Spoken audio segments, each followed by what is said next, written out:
Where does self-confidence come from? And this is the best advice I can give you on that. Not neglecting, first of all, the small daily disciplines. Self-confidence really comes from feeling good about yourself.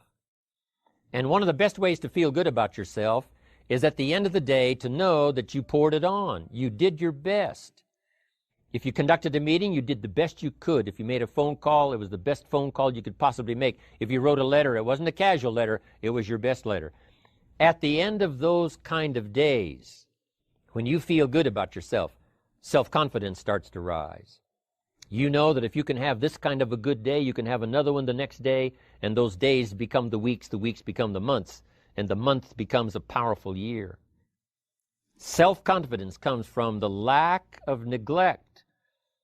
If you will not neglect to do the small daily disciplines, that's where self-confidence comes from. Part of good health is self-confidence. I know I'm going to be healthy. I take the Herbalife products. I eat the apple a day. I walk around the block. I do the jogging on the beach. At the end of the day, when you've really poured it on and you've done all the stuff, self-confidence grows. That self-confidence affects your health. It affects your future. It affects your psyche.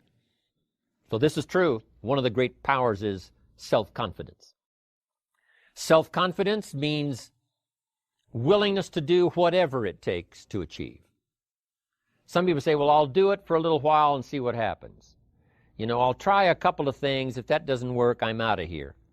And all of us know that that kind of person doesn't have much of a future. But if you're willing to do whatever it takes, if I have to learn a couple of things, I will learn those things. If I got to learn 5 or 6 things, I'll learn all 6. If I have to take an extra class, I'll take an extra class. If I've got to read the books, I'll read the books.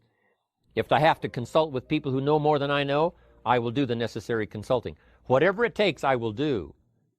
That starts to develop unbelievable self-confidence.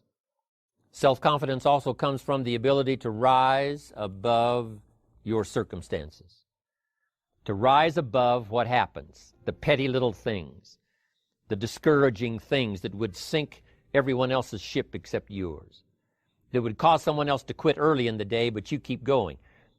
That kind of willingness to overcome all circumstances, whether it's the little challenges or the big challenges. If you're willing to do that, I promise you, this kind of power will work for you, and in you, the variable, it'll make a difference.